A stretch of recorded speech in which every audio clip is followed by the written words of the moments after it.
బకాయిలు కొండంత, చెల్లించేది గోరంత. ఉద్యోగుల బకాయిలు 25,000 కోట్లు. ప్రభుత్వం విడుదల చేసింది 13 కోట్లే. సో ముఖ్యంగా పెన్షనర్స్, ఎంప్లాయీస్ పెన్షనర్స్ విభాగం అధ్యక్షుడు ఎన్ చంద్రశేఖర్ రెడ్డి గారు అనమాట. ఏపీలో ఉద్యోగులు పెన్షనర్లకు రావాల్సిన వేల కోట్ల బకాయిలకు అరకొర నిధులు విడుదల చేస్తూ సంక్రాంతి కానుక అని చెప్పేసి హడావడి చేస్తున్నారు అని చెప్పేసి ఉద్యోగులకు సంబంధించి వైఎస్ఆర్సీపీ సంబంధించి అధ్యక్షుడు అనమాట, ఎంప్లాయీస్ అధ్యక్షుడు అయిన చంద్రశేఖర్ రెడ్డి గారు అయితే ప్రెస్ మీట్ పెట్టారు. ఇవ్వాల్సిన బకాయిలు ఎంత, ఇప్పుడు ఇస్తామన్నది ఎంతో వివరంగా ప్రకటించాలని చెప్పేసి చెప్పారు.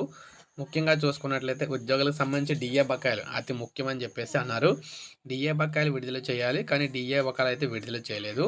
సో డిఏ బకాయిలు విడుదల చేయకుండా సంక్రాంతి పండుగ ఎలా పూర్తవుతుందని చెప్పేసి ఈయనైతే అనడం జరిగిందనమాట. అదేవిధంగా పీఆర్సీని మధ్యంతర వృత్తిని ఇస్తామని టీడీపీ హామీ ఇచ్చింది. 7 నెలలు వచ్చినా సరే ఇప్పుడు వచ్చి అయితే విడుదల చేయలేదు, వెంటనే విడుదల చేయాలి.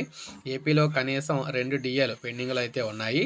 వాటిలో ఒక డిఏ కూడా ఇవ్వకుండా సో పండగ అంటే ఎలా కుదురుతుందన్నారు. వెంటనే డిఏ బకాయిలు అయితే విడుదల చేయాలని చెప్పేసి కోవడం జరిగిందనమాట. సో ఇది మనకు అప్డేట్. ఒక లైక్ చేయండి, సబ్స్క్రైబ్ చేసుకోవద్దు, మన ఛానల్ సబ్స్క్రైబ్ చేసుకొని ఫాలో